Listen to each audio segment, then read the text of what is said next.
என் கணவர் சுரேஷ் அவர்களின் இறுதி ஆசையை நிறைவேற்றுவதற்காக 16 வயது சூர்யா என்ற பெண்ணை நான் தத்தெடுத்தேன். அவரது இறுதிச் சடங்குகள் முடிந்த மறுநாள் சூர்யா என் படுக்கையறைக்குள் நுழைந்து, உங்கள் கணவர் உண்மையில் யார் என்பதை நீங்கள் தெரிந்து கொள்ள வேண்டிய நேரம் இது என்று மெதுவாக கூறினாள். சுரேஷும் நானும் 15 வருடங்களாக திருமணம் செய்து வாழ்ந்தோம். எங்களுக்கு 2 குழந்தைகள் இருந்தனர். அன்றும் கூட நான் படுக்கைக்கு வருவதற்கு முன் என் பக்கத்து இடத்தை அவர் சூடாக்கி வைத்திருக்கும் அளவிற்கு எங்களுக்குள் ஆழமான அன்பு இருந்தது.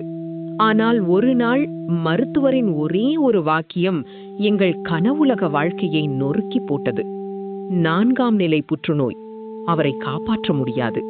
அவருக்கு வசதியாக இருப்பதை மட்டுமே எங்களால் செய்ய முடியும் என்றார் மருத்துவர். சுரேஷ் என் கண்களுக்கு முன்பே கொஞ்சம் கொஞ்சமாக சிதைந்து கொண்டிருந்தார். ஆனால் அவரது நோயை தவிர வேறு ஏதோ ஒன்று அவரை வாட்டி வதைக்கிறது என்பதை நான் உணர்ந்தேன். ஒரு மாலை அவர் 16 வயது சூர்யாவின் புகைப்படத்தை என்னிடம் கொடுத்தார். இவள் பெயர் சூர்யா என்று மெதுவாக கூறினார். நான் இறப்பதற்கு முன் இவளை தத்தெடுத்துக் கொள் பிரியா. என் வயிறு குளிர்ந்தது. இவள் யார்? இவள் உங்கள் மகளா என்று கேட்டேன். சுரேஷ் கண்களை மூடினார். எல்லாவற்றையும் விளக்குகிறேன். முதலில் அவளை வீட்டிற்கு அழைத்து வா. பலர் நான் அடுத்து செய்ததை ஒருவேளை புரிந்து கொள்ள மாட்டார்கள். ஆனால் அவரை மறுக்க முடியாத அளவிற்கு நான் ஆழமாக நேசித்தேன். சூர்யா ஒரு பழைய பையுடன், ஒரு பிளாஸ்டிக் பையில் சில உடைகளுடன் வந்தாள். நான் சற்று எச்சரிக்கையாகவே இருந்தேன். ஆனால் எங்கள் குழந்தைகள் அவளை உடனடியாக வரவேற்றனர். அவள் வீட்டிற்கு உதவினாள். மேலும் சூர்யா அருகில் இருக்கும்போதெல்லாம் சுரேஷ் மீண்டும் புன்னகைக்கத் தொடங்கினார். இருப்பினும் அவர்கள் இருவரும் ஏதோ ஒன்றை மறைத்துக் கொண்டிருந்தனர். அவர்கள் அடிக்கடி அவரது அறைக்குள் நுழைந்து கதவை மூடிக்கொள்வார்கள்.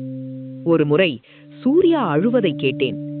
அவளை பற்றி நான் கேட்ட ஒவ்வொரு கேள்வியையும் சுரேஷ் தவிர்த்தார். பிறகு என்று அவர் சொல்லிக்கொண்டே இருந்தார். பிறகு நீ புரிந்து கொள்வாய். 2 வாரங்களுக்கு பிறகு அவர் மருத்துவமனையில் இறந்தார். அவரது இறுதிச் சடங்குகள் முடிந்த மறுநாள் சூர்யா என் படுக்கையறைக்குள் நுழைந்தாள். அவள் முகம் வெளிரி இருந்தது. நீங்கள் கேட்க வேண்டிய ஒன்று உள்ளது என்று அவள் சொன்னாள். உங்கள் கணவர் உண்மையில் யார் என்பதை நீங்கள் அறியவில்லை.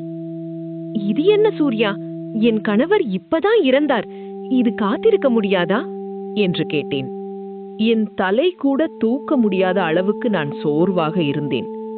சூர்யா தன் முதுகுக்கு பின்னால் கையை நீட்டி என் உடலில் உள்ள ஒவ்வொரு தசையையும் உறையச் செய்யும் ஒன்றை காட்டினாள். இது காத்திருக்க முடியாது. அவர் மறைந்த பிறகுதான் எல்லாவற்றையும் விளக்க வேண்டும் என்று சுரேஷ் என்னிடம் சத்தியம் வாங்கினார்